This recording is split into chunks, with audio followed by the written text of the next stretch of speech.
Diario Criterio habló con Laura Ortiz Gómez, escritora de Sofoco, un libro donde los personajes respiran aires de anhelo y amenaza. Este libro fue ganador del Premio Nacional Narrativa Lisa Múgica en el 2020 y, según el jurado, con un realismo lírico y sensorial se presenta una voz potente, la gran fuerza poética y narrativa con una mirada original a la tierra, a la memoria, a la naturaleza y la violencia.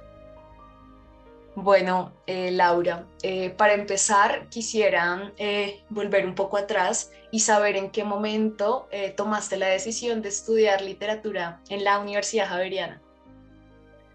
Bueno, yo fui una de esas niñas que son ratones de biblioteca.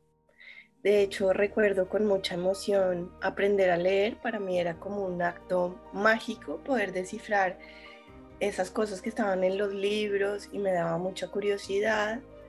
Y desde muy chiquita creo que la lectura fue acompañada de la escritura. Entonces yo escribía unos novelones tipo Corintellado, larguísimos, donde la mujer pobre se enamoraba del señor rico, no sé, cosas que yo veía en la televisión. Y fue un amor que me acompañó durante toda la vida. En la adolescencia luego se reformuló el amor a los libros y ya en los libros yo encontraba como una rebeldía o una manera de resistir a las cosas que no me gustaban y encontraba que los poetas eran como mis rockeros, no sé, como mis grandes Ujú. rebeldes.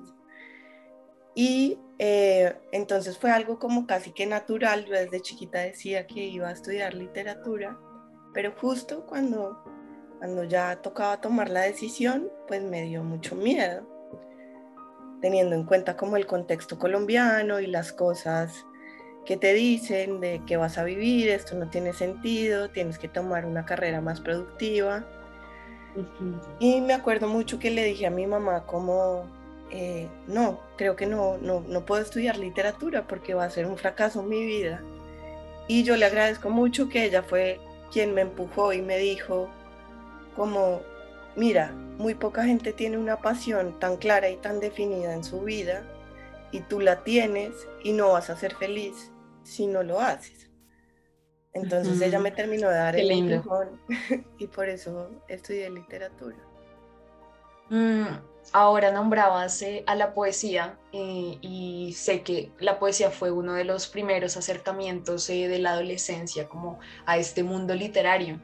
De hecho, has dicho que quizá por eso tu escritura es considerada un poco como una prosa poética y así también la han considerado otros escritores. ¿Qué poetas leías en ese entonces? Pues yo estaba obsesionada con todos los poetas malditos, sobre todo con Ujú. Rimbaud, o sea, el niño, esta figura del niño genio, el niño maldito, que luego no vuelve a escribir, y también con Baudelaire, con Verlaine, todos ellos me parecían un combo espectacular de resistencia.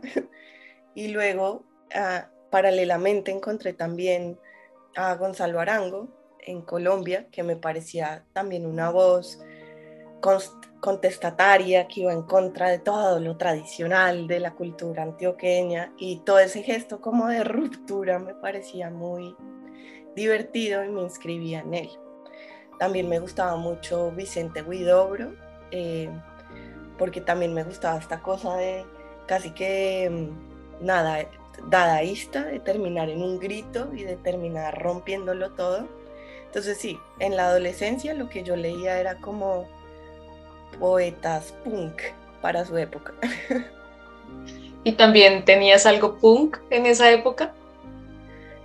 Pues no, o sea, no en mi apariencia, pero creo que mi actitud lo era, ¿no? Como que creo que en la adolescencia todos somos un poco punks, ¿no? Como estamos desafiando todas las construcciones, y además yo estaba particularmente en un entorno en el que no me sentía comprendida, no me sentía acogida, no me sentía valorada, pero encontraba como en la palabra un lugar de enunciación y de denuncia y de existencia y de identidad, no sé cómo. Mm, Además de escritora y promotora de lectura, que de eso hablaremos más adelante, también eres ilustradora, dibujas. Y de hecho, Rodés, el muralista y el ilustrador colombiano muy, muy reconocido que falleció ya hace un par de años, fue quien acompañó este despertar y como se dice coloquialmente, está soltada a soltar la mano. Eh, ¿Cuál es la enseñanza que más recuerdas de Rodés? Pues, él era como un hermoso maestro, un verdadero maestro. Me acuerdo mucho un día en el taller en el que llegamos y bueno, él nos estaba haciendo unos ejercicios de pincel japonés y se notaba que él estaba trasnochado, pero igual cogió ese pincel y lo mojó en la tinta y hizo casi que un gesto, un círculo perfecto. Era como su capacidad técnica era asombrosa, su imaginación era asombrosa, pero lo que era más lindo, que lo que a mí más me gustó de su taller, es que Rhodes no te cuestionaba el contenido de tu obra, no se metía a decirte si tus dibujos transmitían esto o esto otro, o te lo decía para que tú lo vieras, pero no, él no quería incidir ahí, él lo que quería era darte un montón de herramientas técnicas para que tú construyeras tu propio lenguaje. Y hay muy pocos maestros así, creo yo, porque los maestros quieren también como influenciarte de alguna manera ideológicamente o le ponen un peso muy, muy grande al discurso que tú estás construyendo. Y Rhodes era realmente un maestro que te liberaba y te potenciaba y no se metía con tu contenido, sino que te daba todas las herramientas técnicas para que tú pudieras hacerlo mejor. Para mí era como impresionante eso.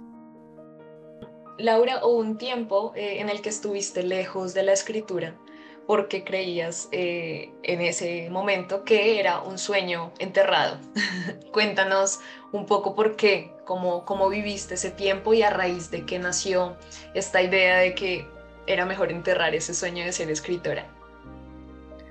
Bueno, yo creo que tiene que ver con mi paso por la universidad, porque la carrera de literatura en el momento que yo estudié, porque ha cambiado mucho, se ha vuelto mucho más experimental y diversa, pero en el momento en que yo estudié todavía era una academia muy clásica y muy enfocada como a la crítica literaria, cosa que a mí me encanta también. A mí me encanta ver los mecanismos que hay en el texto y engolosinarme con argumentos y contraargumentar, y todo el jueguito intelectual es muy apasionante, pero yo siento que se me fortaleció mucho como el crítico interior y el teórico, y todo el tiempo estaba teorizando sobre la literatura y pensando y desglosando las grandes obras del canon occidental, los grandes patriarcas de la literatura, y frente a eso yo me sentía, como además estaba investigando para ver su grandeza y su casi que inalcanzable estructura literaria, entonces yo me sentía empequeñecida, empequeñecida en mi creatividad, y además sentía como, tenía esta idea absurda de la originalidad, ¿no? Como estos son genios originales, esto es gente que ya trató todos los temas habidos y por haber, que lo hicieron de maneras totalmente experimentales o clásicas o realistas o neobarrocas o vanguardistas, o ya todo está dicho, ya nada es nuevo. Lo que tenemos que hacer es alabar a estos dioses literarios y quedarnos callados como en una iglesia, o seguir escribiendo libros de por qué ellos son tan geniales. Y así me sentí durante muchos años, como no soy capaz de esto, no veo valor en mí misma, ¿no? Pues ya, no, esto no es para mí. Entonces eso fue un poco duro. Igual yo creo que mucha gente dice yo no escribo, mucha gente, yo no escribo, yo no soy escritora, pero tienen cuadernos y diarios llenos de apuntes y de poemas que de repente se salen así como los conejitos de Cortázar que uno vomita. Y realmente la gente que lee mucho, yo creo que son escritores en el closet. Estamos todos en el closet diciendo, no, yo no me puedo nombrar de esto porque ¿quién me va a validar? Me tiene que validar el otro, me tienen que publicar, tiene que haber todo un sistema de gente que diga que lo que yo escribo es bueno. Y como no voy a llegar hasta allá porque estoy muerto de miedo, yo no escribo, yo no soy escritor, yo me quedo acá en mi closet con mis poemas secretos, que también es válido, pero yo sí creo que hay un gesto político en también encontrar como una militancia y decir, bueno, lo que yo tengo que decir también puede existir, pero me costó mucho llegar allá. Y nos cuesta a todas y todos. O sea, yo soy como muy, ¿cómo se llama eso? Entusiasta de que la gente se nombre a sí misma escritor y escritora, porque, ¿por qué no? Porque solo unos poquitos pueden nombrarse así. Yo creo que la escritura es algo humano que nos atraviesa, ¿no? Antes de dedicarte de lleno a la escritura y de viajar a Argentina para hacer la maestría en escritura creativa, pues fuiste muchos años promotora de lectura aquí en Colombia. Viajaste por distintas regiones del país compartiendo, aprendiendo, pero sobre todo con los oídos bien abiertos. Y sobre esto último, una frase muy, muy linda que dijiste sobre que la creatividad tiene más que ver con la escucha que con hablar. ¿Qué tanto ha contribuido para ti la escucha en tus procesos creativos? Pues yo creo que muchísimo, porque también me cambió toda la mirada que tenía de lo literario. Como que yo tenía una idea de que escribir era gente muy inteligente que bajaba sus pensamientos brillantes a la página, ¿sí? Entonces era como que eran genios que podían bajar un contenido que les es propio. Pero yo creo que si uno se pone en ese plan, pues se pone tieso, porque pues, ay, qué genial voy a decir, pues no sé, ni idea, nadie va a decir nada genial nunca. En cambio, si uno empieza a pensar la literatura como una voz que está por fuera de uno, ¿no?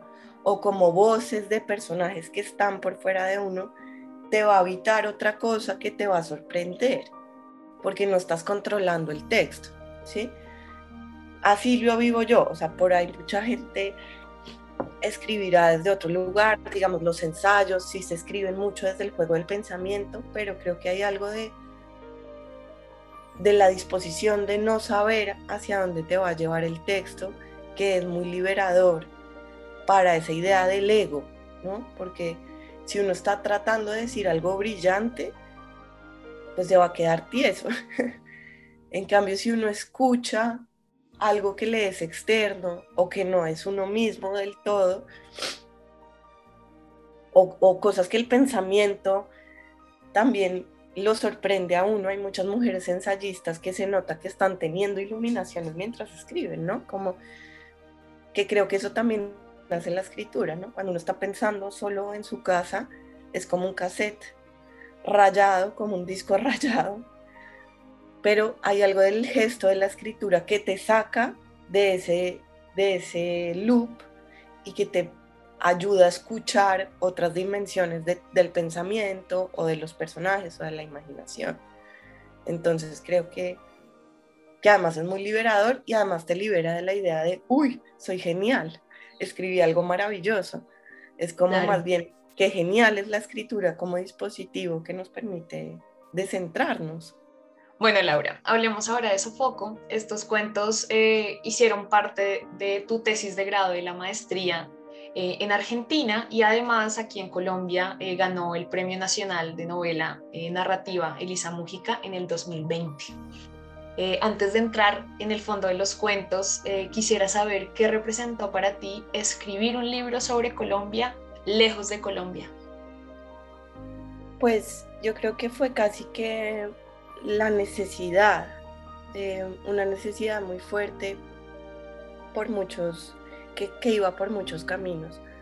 Por un lado, a mí migrar me pegó duro, o sea, sí sentí un choque cultural inicial muy grande, además porque claro, yo venía casi que más acostumbrada al espacio rural, porque yo trabajé muchos años en lo rural, entonces me sentía como el choque.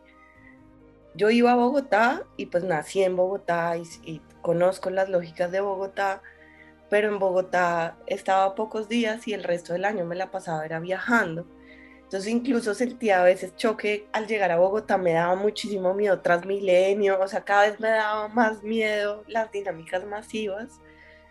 Entonces sentí como Buenos Aires es una ciudad enorme, es, no sé, gran parte de la población de Argentina está toda concentrada en esta ciudad, entonces la sentía como inmanejable y sentía que una manera de refugiarme o de entender ese tránsito también era narrando sobre mi país y también era una manera también de digerir lo que fueron muchos años de trabajo de campo, porque uno vive y vive experiencias y viaja y conoce gente y acumula como un montón de sentimientos, sensaciones, impactos que luego tiene que ser organizado de alguna manera. Y yo creo que en el silencio en mi casa en Buenos Aires también surgía la necesidad de reorganizar, como de darle un lugar a todas esas experiencias vividas en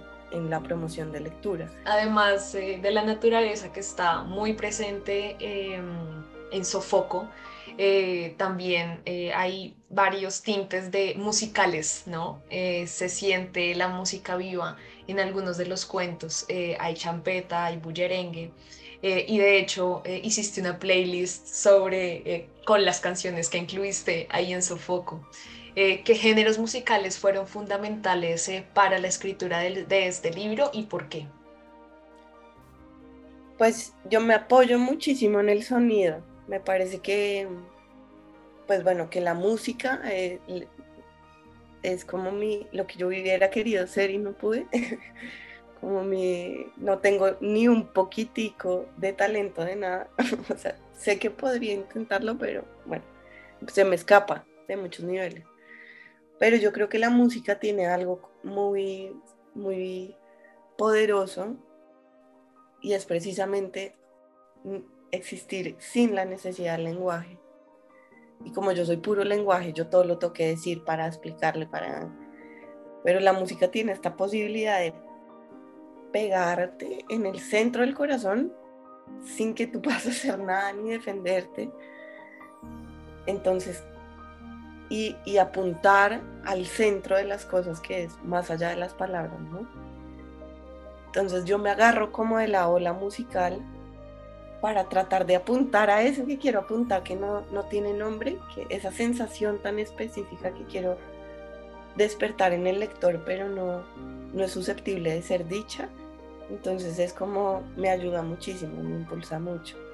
Y yo a cada cuento sí le buscaba como una banda sonora que me ayudara con esa sensación, digamos, que no es necesariamente música. En el de Pantera Onca escuché durante toda la escritura paisajes sonoros del Putumayo, los ruidos de la selva, que eso me servía para meterme en el personaje de Milena, para imaginarla. Entonces creo que sí, hubieron como muchos géneros. El jazz obviamente me atraviesa mucho y ese está como en el de Callín, en el de Esperando a la Luz era muy música protesta que me gusta mucho, como de los 60, además porque era un guerrillero indígena de los 60, del Quintín Lame, bueno, de los 80 en realidad es el Quintín Lame. Pero bueno, me evocaba como toda esta idea de la música protesta que me encanta. Y así, no sé, como que cada cuento tenía su música, sobre todo como herramienta de, me voy a montar en esta ola a ver si logro transmitir algo de lo que transmite esta canción. No hemos hablado puntualmente de algunos cuentos porque creo que igual las personas que no lo han leído tienen por supuesto que leerlo, pero hay uno de los cuentos en específico que me conmovió que es el de Tigre Americano, porque allí usas una voz de una niña de 8 años para narrar una historia que en temas generales concluye con una migración. Estas migraciones internas que luego se convierten en externas en el sentido literal y metafórico. Y este relato me causaba curiosidad frente a cómo ponerse en el alma de una niña para narrar el conflicto. ¿Cómo fue ese proceso? Fue como la cosa empezó por el ecosistema, entonces empecé como quiero hablar del Putumayo y empecé a recordar mis viajes por el Putumayo, qué se sentía, cómo era, y luego empecé a investigar.